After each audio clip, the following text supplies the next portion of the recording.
اب میں آپ کو ذرا اس جو انسانوں میں سے انسان دشمنی کا جن کا سب سے بڑا رول ہے، میں ان کی 2000 سالہ تاریخ کا آپ کے سامنے نقشہ رکھنا چاہتا ہوں۔ ان 1400 سال کا تو میں نے صرف 4 آپ کو پوائنٹس بتائے۔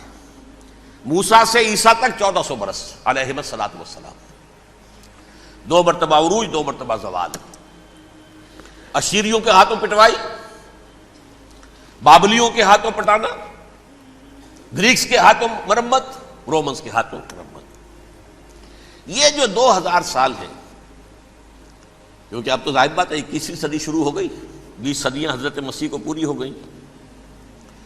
پہلی بات نوٹ کیجئے، حضرت مسیح کی پیدائش ہے سن 1 قبل مسیح۔ یہ نقطہ آپ نے کبھی سنا ہے یا نہیں؟ جب ملینیم کا سلسلہ شروع ہوا تھا پچھلے سال، تو میں نے بیان کر دیا تھا کہ ایک عجیب حساب کے اندر انہوں نے غلطی کی ہوئی ہے۔ حضرت مسیح کی پیدائش ہوئی 25 دسمبر کو، سن انہوں نے شروع کر دیا، اس کے بعد جنوری آئی تو پہلا سال شروع ہو گیا۔ اگر جنوری سے پہلا سال شروع ہوا تو یہ 6 دن جو ہے تو اس کے پچھلے سال میں تھے، لہذا کہا جائے گا کہ Jesus Christ was born 1 year before Christ, BC۔ تو 1 قبل مسیح میں حضرت مسیح کی پیدائش ہوئی۔ یہ آخری اسرائیلی نبی اور رسول۔ یہودی علماء کی مخالفت، دشمنی، سولی پر چڑھوا دینا میں بیان کر چکا ہوں۔ سن 33 عیسوی میں، جبکہ حضرت مسیح کی عمر 33 برس تھی، اللہ تعالیٰ نے انہیں زندہ آسمان پر اٹھا لیا، لیکن یہودیوں نے اپنے خیال کے مطابق انہیں سولی پر چڑھوا دیا، ان کی موت واقع ہو گئی۔ اگرچہ اس کے بعد یہ اختلاف ہے ان میں، یہودی کہتے ہیں وہ سولی پر چڑھ گیا، ختم ہوا، مر گیا۔ عیسائی کہتے ہیں نہیں، انتقال ہوا ہے مسیح کا صلیب پر، لیکن پھر وہ دوبارہ زندہ ہو گئے ہیں۔ ان کی لاش ایک غار میں رکھ دی گئی تھی، وہاں ریزریکشن ہو گیا، ان کا باعث بعد الموت وہیں ہو گیا، اور پھر انہیں اللہ نے زندہ آسمان پر اٹھا لیا۔ تو ہمارے اور عیسائیوں کے درمیان نوٹ کر لیجئے، یہ چیز مشترک ہے کہ حضرت مسیح آسمان پر زندہ اٹھائے گئے۔ فرق کیا ہے؟ وہ سمجھتے ہیں کہ سولی دیے گئے، سولی پر مرے، پھر زندہ ہوئے، پھر گئے۔ ہم سمجھتے ہیں کہ نہیں، وما صلبوہ وما قتلوہ، انہوں نے نہ صلیب دے سکے انہیں اور نہ انہیں قتل کر سکے، بل رفع اللہ الیہ، اللہ نے اٹھا لیا۔ پھر ہمارا اور یہ اس کا عیسائیوں کا ایک اور اتفاق ہے، سیکنڈ کمنگ آف جیسس، حضرت مسیح دوبارہ آئیں گے۔ یہ عیسائیوں کا بھی عقیدہ ہے اور ہمارا بھی۔ بہرحال تو جیسا کہ میں نے عرض کیا کہ اس وقت یہ عذاب استیصال، عذاب اکبر کے مستحق ہو چکے تھے، لیکن اللہ نے ان کی مدت دراز کی ہے، لیکن ان پر دنیاوی عذاب کا ایک کوڑا جو ہے اللہ تعالیٰ کی طرف سے اسی وقت برسا۔ دنیاوی عذاب دنیا میں رہتے ہوئے ختم نہیں کیا گیا۔ 37 برس بعد، حضرت مسیح کے رفع سماوی کے 37 برس بعد، سن 70 میں یہودیوں نے بغاوت کی رومیوں کے خلاف۔ رومی ٹائٹس جنرل تھا ایک، اس نے پھر جو حملہ کیا ہے، 1,33,000 یہودی ایک دن میں قتل کیا یروشلم میں، اور ہیکل سلیمانی گرا دیا۔ وہ ہیکل پہلے بھی گرا تھا، پہلے 1400 سال کے دوران میں بھی نبوکدنضر نے گرایا تھا، لیکن پھر اس کے 150 سال بعد انہوں نے دوبارہ بنا لیا تھا، اس لیے وہ اسے سیکنڈ ٹیمپل کہتے ہیں۔ پہلا ٹیمپل جو حضرت سلیمان نے بنایا تھا، نبوکدنضر نے گرا دیا 587 قبل مسیح میں، پھر دوبارہ انہوں نے 150 سال کے بعد بنا لیا۔ وہ اس تاریخ کا حصہ ہے، میں نے جس کے بارے میں آپ کو تفصیل نہیں بتائی۔ اس میں یہ ہوا سن 70 میں وہ گرا دیا گیا، وہ آج تک گرا پڑا ہوا ہے۔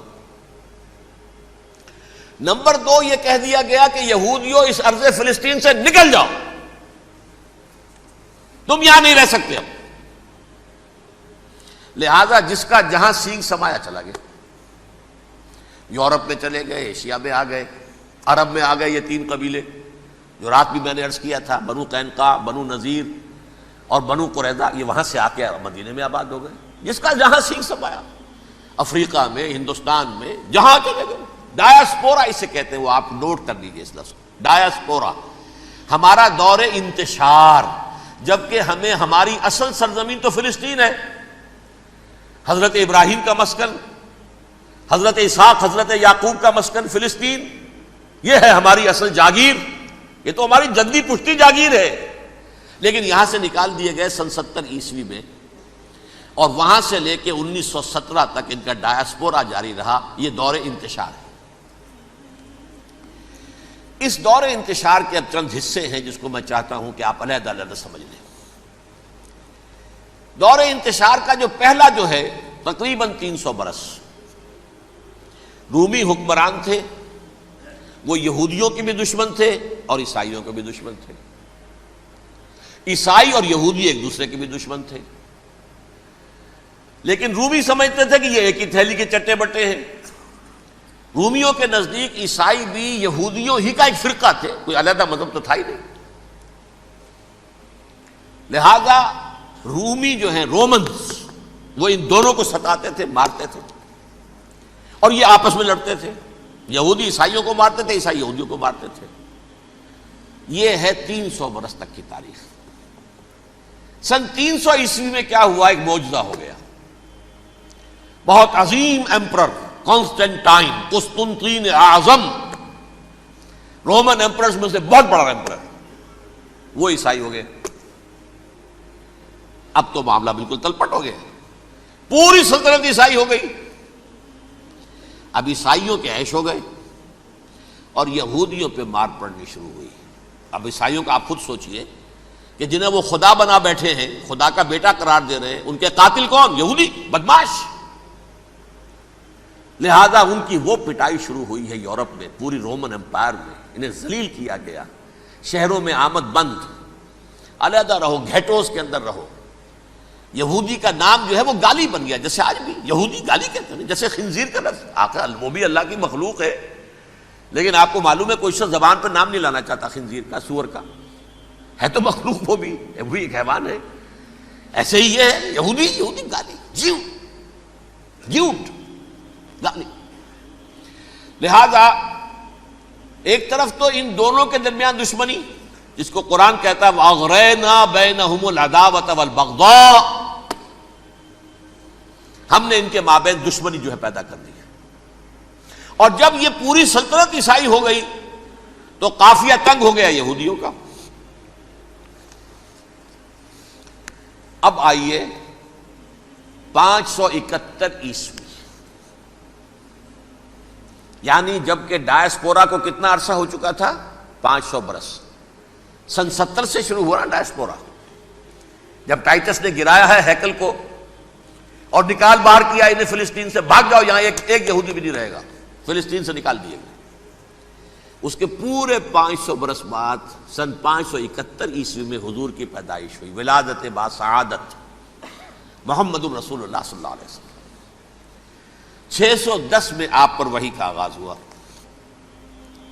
لیکن حضور کے ساتھ ان کا معاملہ کیا رہا؟ اول تو جب کہ حضور ابھی مکے ہی میں تھے، یہودیوں نے ریشہ دوانیاں شروع کر دی حضور کے خلاف۔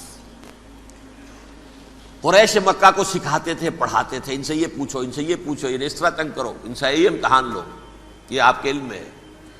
سورہ بنی اسرائیل میں، سورہ کہف میں وہ سوالات، جو امتحانی سوالات آئے تھے، ذوالقرنین کون تھا، اصحاب کہف کون تھے، تم رسول بنے پھرتے ہو تو بتاؤ، اور یہ روح کی حقیقت کیا بتاؤ۔ یہ ساری ریشہ دوانیاں کر رہے تھے بیٹھے ہوئے، ابھی وہیں پر حضور ابھی پہنچے بھی نہیں۔ ہجرت فرما کر حضور تشریف لے آئے تو حضور نے، جسے ماسٹر سٹروک کہا جائے گا، یعنی اسٹیٹس مین شپ کا ماسٹر سٹروک، آپ نے مدینے میں آتے یہودیوں کے ساتھ پیکٹ کر دیا، جوائنٹ ڈیفنس پیکٹ آف مدینہ، کہ اگر مکے والے ہم پر حملہ کریں گے تو ہم مل جل کر ایک قوم کی حیثیت سے مقابلہ کریں گے۔ یہ میثاق مدینہ کہلاتا ہے، جس کے بہت غلط معنی پہنائے جا رہے ہیں آج کل۔ بہرحال میں موضوع میرا چونکہ یہ نہیں، میں ادھر نہیں جاؤں گا، لیکن ہوا کیا؟ ہر مرتبہ یہ خیانت کے مرتکب ہوئے، ان نے جو عہد کیے تھے ان سے پھرے، اندر ہی اندر سازش، ریشہ دوانی، حضور کی بدترین دشمنی۔ سورہ نساء کی آیت نمبر 12 میں 14 میں 13 میں فرمایا ہے لا تزال تطلع علی خائنۃ منہم، اے نبی ہمیشہ آپ کے علم میں ان کی طرف سے خیانتیں، بددیانتیاں آتی رہیں گی. اور بار بار وہ مسلسل جنگ کی آگ بھڑکاتے تھے. قریش کو دعوت دیتے، آؤ آؤ آؤ ہم اندر سے بغاوت کر دیں گے، تم آؤ تو صحیح، ختم کریں محمد کو اور اہل ایمان کو صلی اللہ علیہ وسلم ورضی اللہ تعالی عنہم اجمعین. لیکن پھر جب وہ آتے تھے تو یہ دبک جاتے تھے، ان میں ہمت نہیں تھی، میدان کے مرد نہیں رہے تھے. یہ سورہ حشر میں ان کا نقشہ کھینچا گیا ہے. کھلے میدان میں مقابلے کی اس کے اندر صلاحیت ہی نہیں ہے. یہ تو فصیلوں کے پیچھے سے، جیسے عورتیں کہیں دیہات میں لڑائی ہوتی ہے تو مرد جو ہے گلیوں میں لڑتے ہیں، عورتیں اوپر سے پتھر پھینکتی ہیں، بس وہ کام یہ کر سکتے تھے. من ورائے جدر، فصیلوں کے پیچھے سے، جنگ میں میدان میں نہیں آ سکتے. بہرحال قرآن مجید میں ہے یہ سورہ مائدہ کی آیت نمبر 64، کلما اوقدوا نارا للحرب اطفاها اللہ. اکثر و بیشتر مواقع پر تو یہ جب آگ بھڑکاتے تھے جنگ کی، اللہ اسے بجھا دیتا تھا. لیکن بہرحال اس کے باوجود جنگیں ہوئی، غزوہ بدر، غزوہ احد ہوئی کہ نہیں؟ یہ ساری اصل شرارت ہوئی. اور اس کے نتیجے میں حضور نے پھر ایک ایک کر کے 3 قبیلوں کو سزا دی. غزوہ بدر کے فوراً بعد بنو قینقاع نکالے گئے مدینے سے، غزوہ احد کے فوراً بعد بنو نذیر نکالے گئے، اور غزوہ احزاب کے بعد بنو قریظہ نکال دیے گئے. یہ تو میں نے آپ کے سامنے رکھ دیا صرف حضور کے زمانے میں ان کا کیا رویہ رہا. دشمنی، رات بھی ہم نے وہ آیت پڑھی تھی، لَتَجِدَنَّ أَشَدَّ النَّاسِ عَدَاوَةً لِلَّذِينَ آمَنُوا الْيَهُودُ وَالَّذِينَ أَشْرَكُوا. اہل ایمان کی دشمنی میں شدید ترین تم پاؤ گے یہودیوں کو اور مشرکین. مشرکین بھی بعد میں ہے، پہلے یہودی. حضور کے بعد کیا ہوا اب یہ نوٹ کیجئے، یہ ان کی تاریخ کا دوسرا دور. حضرت عمر رضی اللہ تعالیٰ عنہ کا عہد خلافت ہے. بیت المقدس کا محاصرہ کیا گیا، فصیل بڑی اونچی، شہر اندر سے سیلف سفیشینٹ، حملے کا راستہ کوئی نہیں، محاصرہ طول کھینچ رہا ہے، لیکن ان کے پاس رسد بھی موجود ہے، پانی بھی موجود ہے، وہ دروازے بند کر کے بیٹھے ہوئے ہیں. بالآخر اللہ تعالیٰ کی مشیت کا ظہور کیسے ہوا؟ ان کے کچھ علماء آئے فصیل پر، کہا دیکھو مسلمانوں، تم قیامت تک بھی یہاں پڑے رہو گے محاصرہ کر کے، ہمارا یہ شہر فتح نہیں ہوگا. ہاں ایک درویش بادشاہ کے ہاتھوں یہ شہر فتح ہونا ہے، لیکن تمہارے اندر ہمیں وہ نظر نہیں آ رہا. ابو عبیدہ بن الجراح رضی اللہ تعالی عنہ، امین هذه الامہ، ان کا فوراً ذہن گیا وہ درویش بادشاہ مدینے میں بیٹھا ہوا ہے، عمر رضی اللہ تعالی. اب ایک اور عمر بھی ہے جو قندھار میں بیٹھا ہے. نقشہ وہی ہے، سادگی کی حد تک نقشہ وہی، بالکل وہی، اپنی آنکھوں سے دیکھا ہے، وہی سادگی. عمر اول، عمر ثانی تھے عمر بن عبدالعزیز. اب ایک اللہ کے فضل سے اللہ تعالیٰ ایدہ اللہ بنصرتہ، اللہ تعالیٰ ان کی نصرت فرمائے، دشمنوں کو ان کے مقابلے میں نیست و نابود کرے.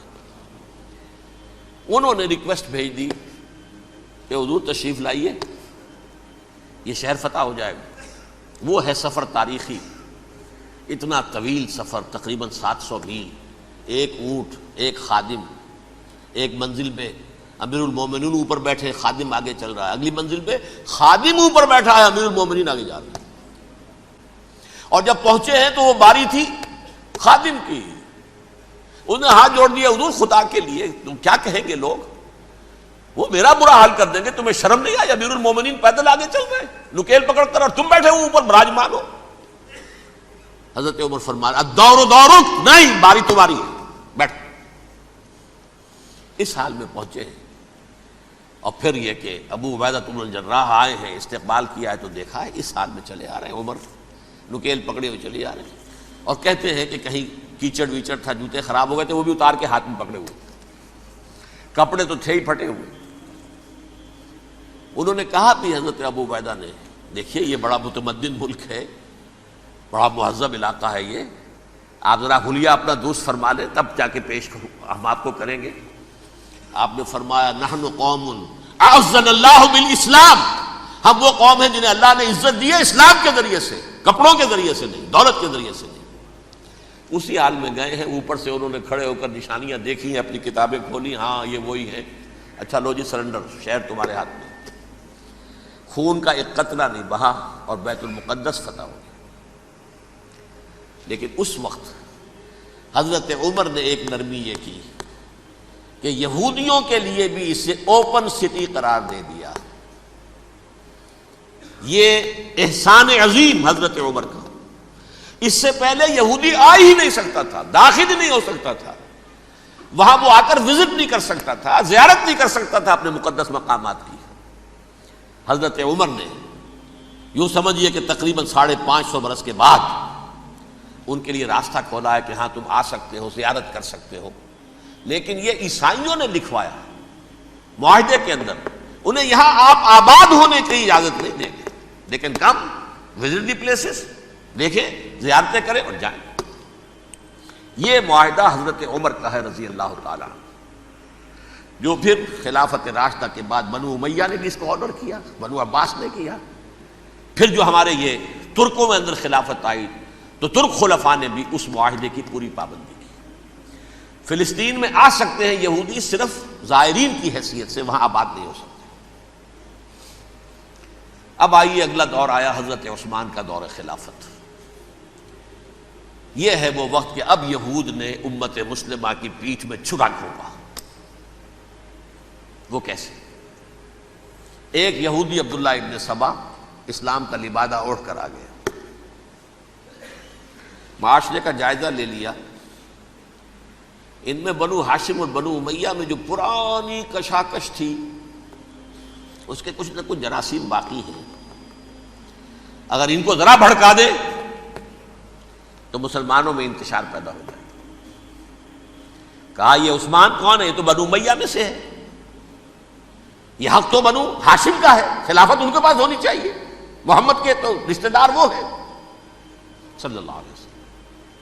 عوام الناس کے اندر بات پھیلنی شروع ہوئی، پھر ایک بڑی سازش کے انداز میں حضرت عثمان کے خلاف پروپیگنڈا، حضرت عثمان کے جو عاملین تھے، گورنر تھے، ان کے خلاف پروپیگنڈا، اور ایسی ہوشیاری کرتے تھے کہ کوفے میں کوفے کے حاکم کے خلاف کچھ نہیں کہنا، اجی مصر میں یہ ہو رہا ہے، اجی شام میں یہ ہو رہا ہے، اجی یہ جو عثمان ہے وہ یہ کر رہا ہے، یہ ظلم ہو رہا ہے، یہ لوٹ مار ہو رہی ہے، یہ خیانتیں ہو رہی ہیں۔ اب نہ تو اس زمانے میں مینز آف کمیونیکیشن، کیسے تصدیق کریں؟ افواہیں تو آپ آج کراچی کے اندر شروع ہو جائے تو پتہ نہیں چل سکتا کسی کو کہ کیا اس میں صداقت ہے کیا جھوٹ ہے، اور بری بات جو ہے فطرت انسانی کی کمزوری ہے وہ فوراً قبول کرتا ہے، کسی کے بارے میں اچھی بات ماننے کو تیار نہیں ہوتا لیکن بری بات تو فوراً تیار۔ بہرحال یہ فتنہ انہوں نے اٹھایا، حضرت علی کی الوہیت کا فتنہ اٹھایا، حضرت عثمان کے خلاف الفتنۃ الکبریٰ برپا کیا، حضرت عثمان شہید ہوئے، اس کے بعد 5 برس تک مسلمان ایک دوسرے کی گردنیں کاٹتے رہے، باہمی خانہ جنگی ہوئی، امت کو وہ زخم لگایا ہے جو آج تک جس سے خون رس رہا ہے۔ یہ شیعان عثمان اور شیعان علی تھے جو بعد میں پھر سنی اور شیعہ ہو اور آج تک ہے۔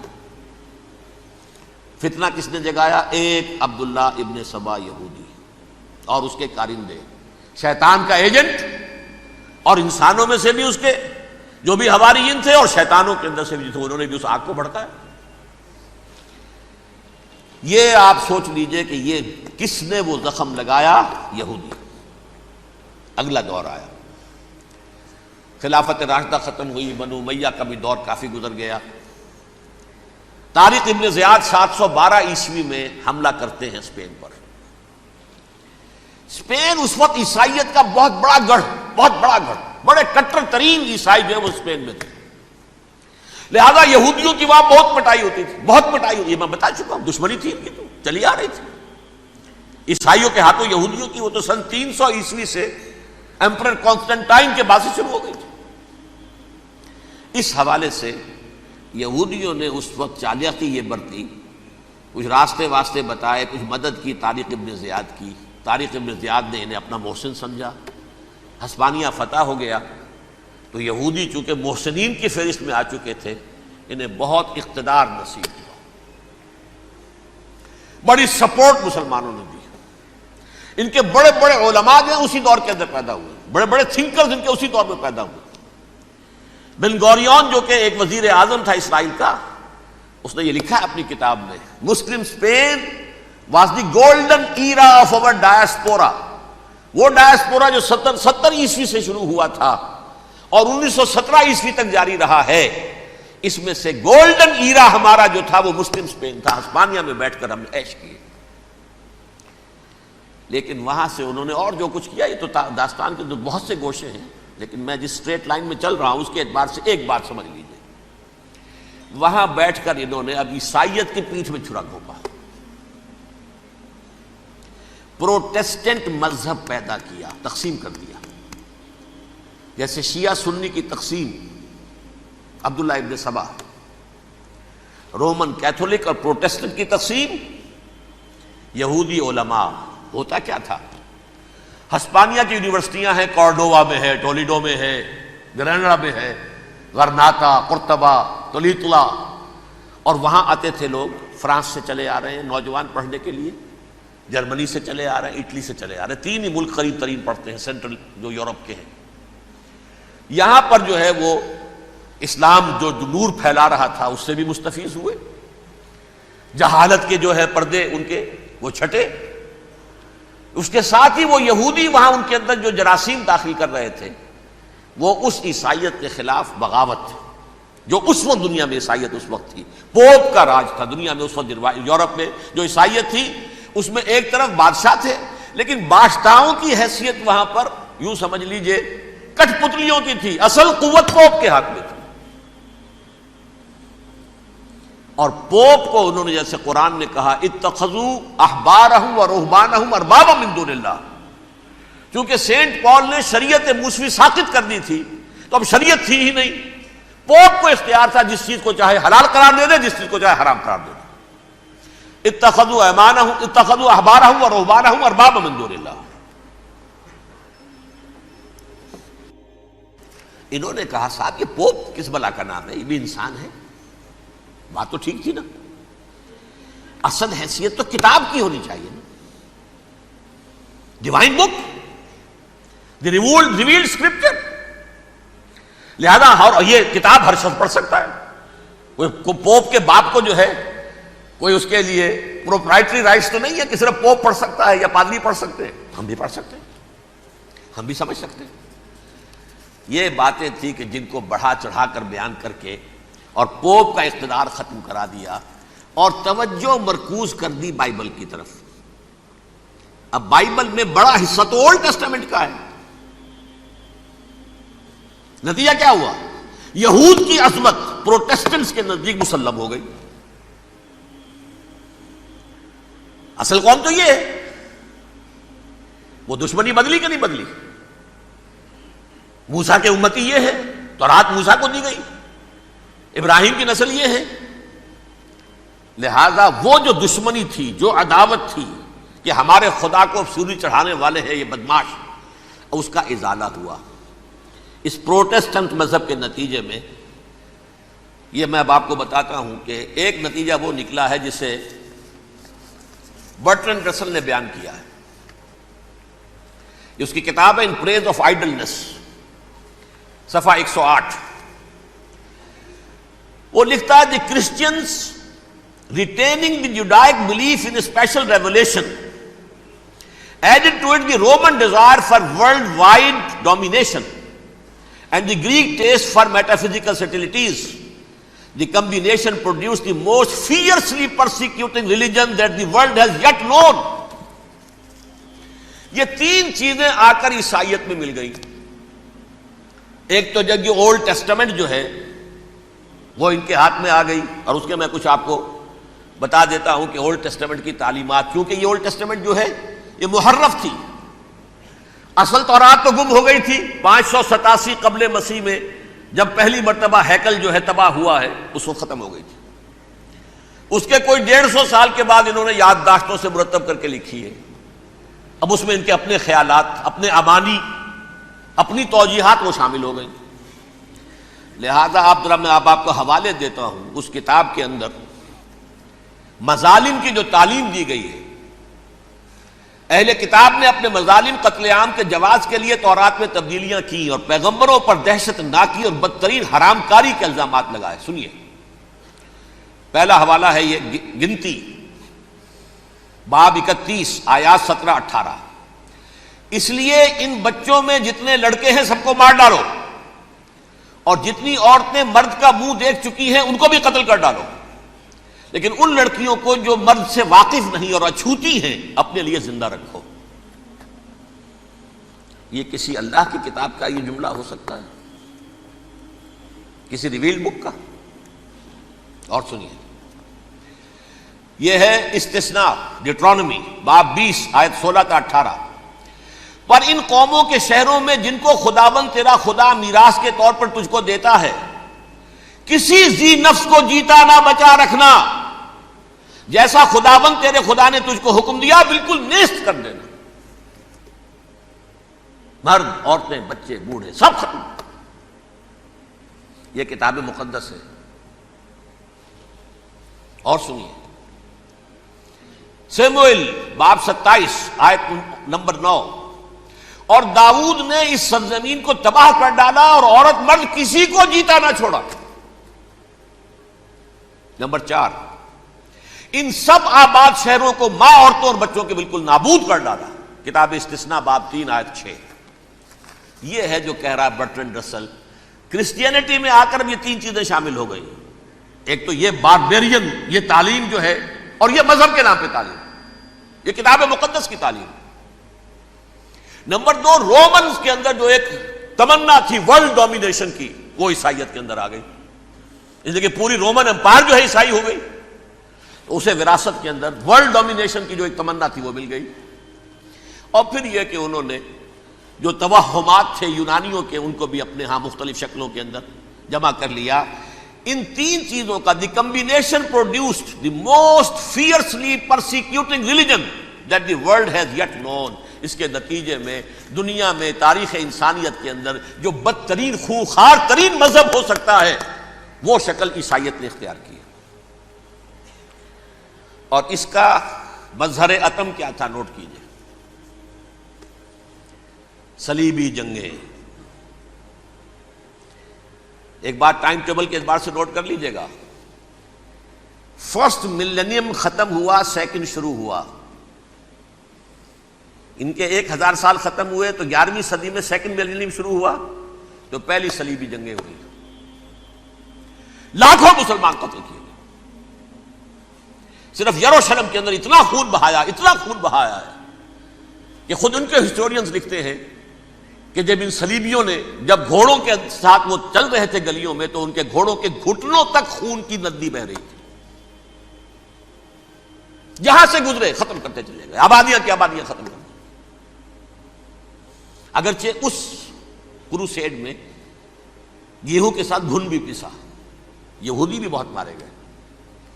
یہ فرانس سے، جرمنی سے جب یہ کروسیڈرز آ رہے تھے 3000 میل کا سفر طے کر کے آئے تھے. سوچئے تو صحیح. اربن ثانی پوپ جو تھا، آگ لگا دی تھی اس نے پورے یورپ کے اندر. شرم سے ڈوب مرو، تمہارے مقدس علاقے مسلمانوں کے ہاتھ میں. انفیڈلز، یہ کافر، یہ مرتد، یہ ملحد. مسیح جہاں پیدا ہوا، مسیح کو جہاں سولی دی گئی، وہ کہاں ہے؟ ان کے ہاتھ میں. وہ آگ لگائی ہے، 3000 میل کا فاصلہ طے کر کے یہ قومیں آئی ہیں وہاں. اور جو تباہی مچائی ہے انہوں نے، تاریخ انسانی میں ایسی بربریت کی کوئی مثال. اور یہ ان کے اپنے ہسٹورینز لکھتے ہیں. شرم کے مارے ایسے محسوس ہوتا ہے جیسے ان کی گردنیں جھکی جا رہی ہیں. لکھتے ہیں